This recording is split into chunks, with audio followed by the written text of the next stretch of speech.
It'll take a rope and hang. It's said in business, the harder you work, the faster customers will line up. You want it in a cup or cone? For 61-year-old Gary Deere, Cone?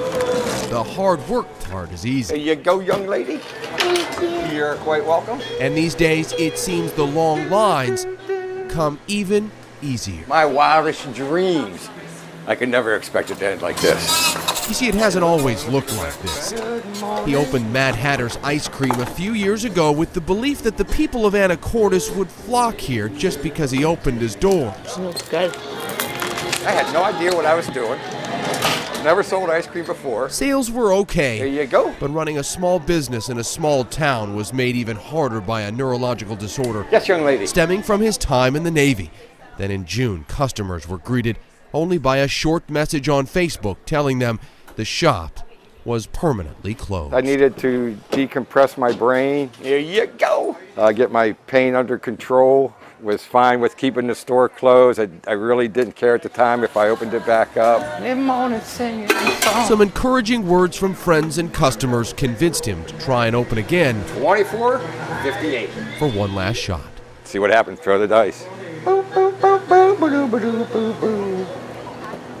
It wasn't 2 weeks later. There was 4 guys over there. And they had their phones. Started coming. And they were taking their phones and he's not supposed to be in Anacortes. doing this, and you could see their hands doing this. And I thought, that's odd. Jigglypuff keeps popping out. Then the next day, there was like 6 or 7 groups of people over there. Yes, I got it. They're doing the same thing. It's wild.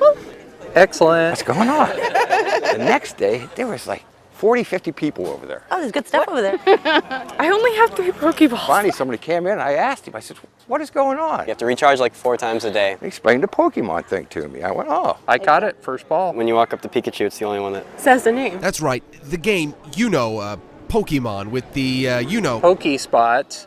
Stops. Pokestops. Yeah, those. Yes, they call them Pokestops. Yep, right here. You can get a lot of Pokeballs. Who'd have thought? It turns out, is a rare and unexpected mecca for Pokemon players. Right across the street from Gary's Ice Cream. My kids keep bugging me to go there. That's where we're going next. You want to walk up there and get those 2 real quick? The goal of Pokemon is to walk the real-world streets to find these stops when they pop up once in a while. It gets you out of the house. That's how I do it. But here, There's like 10 Wow. right in this little location. The Pokemon god came down and shined his light on me. And his business has just exploded. I have never had so much fun on a job in my life. Yeah, it's fantastic. It's good for the There community. you go. these days, hard work, a little luck, and Pokemon can bring the customers to you. Say, aren't you glad you came? When you're an old-fashioned guy There you go. in a wireless world who's now a believer. Okay, who's next? In Anacortes, Jake Whittenberg, King 5 News. Hey guys, what is happening? King 5's Jake Whittenberg is the only local reporter at Pearl Harbor. He joins us live this morning. Good morning, Jake. Good morning to all of you from Pearl Harbor this morning. It is going to be another busy day here on base, and we've been following ceremony after ceremony, and all of the survivors are being very well honored like they should. And we're following one family from Oak Harbor who made the trip this year to say goodbye. Generations of families are here at Pearl Harbor to reflect and remember 75 years later. I guess Grandma had to sign papers to get him in. Jeanette Wendell and her brothers Ron and Ed Johnson had the trip booked too. We have all of us, their wives, and kids, grandkids, great-grandkids. Pretty much the whole family bought a ticket to go with Dad. Well, you just can't forget it. Hal Johnson was serving on the USS Oklahoma during the attack on Pearl Harbor. He'd been back several times before, but this year, at age 92, Hal passed away a few weeks before the anniversary. Even though everything that was coming up and was going to happen that he was so excited about, his heart said, I'm done. Last month, when the family was clearing out Hal's room at the nursing home, they found a treasure. I didn't realize that he had so many medals. I mean, they were campaign medals, but us kids grew up and never saw a medal. And in an old wooden box. From his locker, we have his pocket knife. Salvaged from the ocean floor beneath Pearl Harbor. And this is his wallet. Treasures. In here it is. This is his driver's permit while he was in Hawaii when he was 17. They know they were lucky Dad came home that day, and even without him here this year, the trip continued as planned. They attended a ceremony honoring the men of the USS Oklahoma, men who served alongside Hal, and watched as other vets were honored and saluted too. He would have been saluting, yes. And he would try to stand up. That's why we're here today, because he would want us here. So didn't expect him to pass away so soon. Even without Dad, the 75th anniversary of Pearl Harbor was a day to honor his legacy. And with the Hawaiian sun setting on a day of ceremonies, this family has one last duty. Harold Johnson, God, a tremendous person, our dad, our grandfather, our cousin, our close friend. Spread Hal's ashes back in the Pacific. In Jesus' precious name, amen.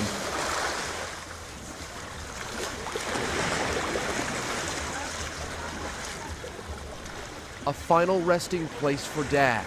They'll eventually make it over to the USS Oklahoma. And their way of honoring a long life and a job well done. It's beautiful. It's the way he would have wanted it.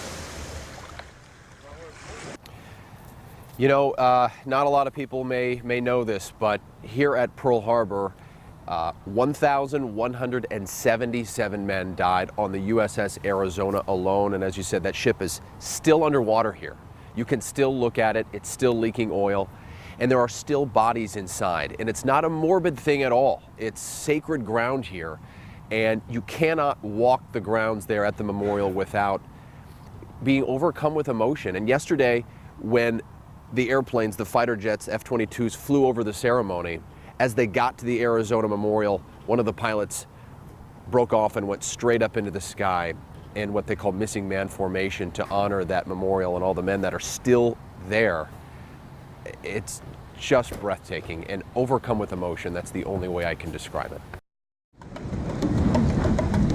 Welcome to a place just a short flight from U.S. soil, but a world away. Bursting with energy beyond its ancient walls, this is an emotional place deeply rooted in music and a pride in quality education. Yet pride and poverty collide on the streets of Havana, Cuba, still under the control of a communist government. But the curtain is being drawn back to America and the Northwest to finally get a peek at what makes Cuba so special.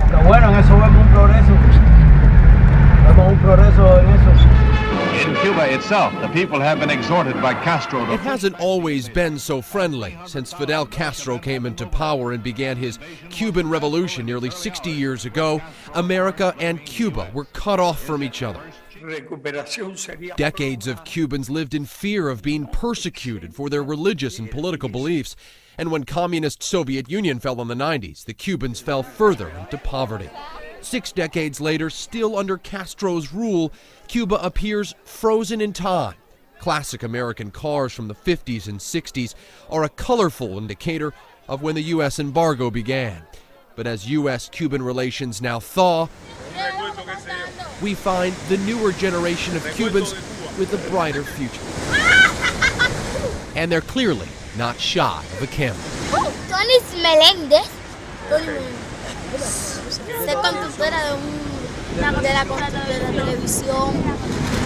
Here we met Sol Bockley, a med student from Seattle, now in his 3rd year at the Latin American School of Medicine in Havana. Unlike most countries, education is free here, and he's learning from a world-renowned healthcare system because of the doctor's ability to accomplish so much with so few resources.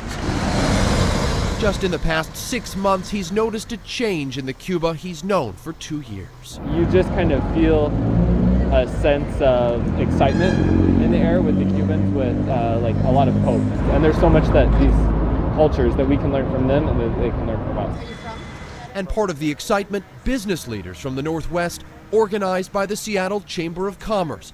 They've traveled 3,000 miles to lay eyes on Cuba for the first time and see its potential. We don't know, but we are hopeful that maybe in the future there'll be more direct trade relationship and more business connection. The people, the country have tremendous value, and I think what a lot of the Cubans I've talked to have been interested in is finding a way to realize some of that value. But there's a long way to go. Here in the suburbs of Havana, far from the hotels, families are making do with next to nothing.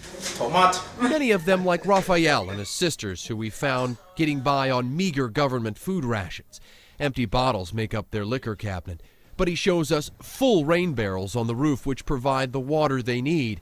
Even a doctor makes about $75 a month in Cuba, but tiny examples of Western influence are weaving their way into people's lives.